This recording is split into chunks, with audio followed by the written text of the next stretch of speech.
اصل میں سیدھا راستہ نبی صلی اللہ علیہ وسلم کا راستہ، وہ ہے سیدھا راستہ۔ اب تو اس کی راستہ دیکھنے کے لیے ان کی آپ زندگی پڑھیں یا ان کی زندگی کیا تھی۔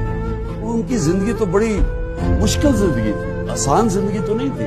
ان کی زندگی میں تو مسلسل چیلنجز تھے، اور وہ یعنی جب اپنے عروج پہ پہنچے، میں یہ ساری اپنے بچوں کو بھی بتاتا ہوں، تو ان کو عروج تھا جب فتح مکہ ہو گئی، جب وہ آخری خطبے پہ گئے تو آخری خطبے پہ لاکھ لوگ عرفات کے اوپر نیچے جمع ہوئے، بڑا زبردست خطبہ ہوگا، ہیومن رائٹس کا چارٹر ہے اگر آپ اس کو پڑھیں۔ تو آخر میں وہ پوچھتے ہیں کہ لوگوں کو گواہی دو اللہ کے سامنے کہ میں نے دیانت داری سے اللہ کا پیغام آپ تک پہنچایا۔ وہ جب پہلی روب جاتا ہے، پھر وہ 10 روز پہ پیچھے جاتے ہیں، وہ پیچھے آواز کرتے تھے، وہ پیچھے آواز جاتی تھی۔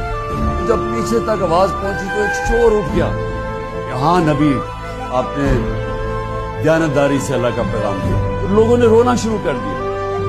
رونا اس لیے شروع کر دیا کہ لوگوں کو ایک دم خوف آیا کہ یہ تو ہمارے پیغام اللہ کا پورا کر دیا جانے کی بات تو لوگوں نے رویا۔ کہنے کا مقصد یہ تھا کہ ان کی زندگی ساری مشکل تھی، لیکن جب آسان وقت آیا وہ دنیا سے جانے کا وقت آ گیا۔ جب ہم آسان زندگی ڈھونڈتے ہیں اس میں عظمت نہیں ہے۔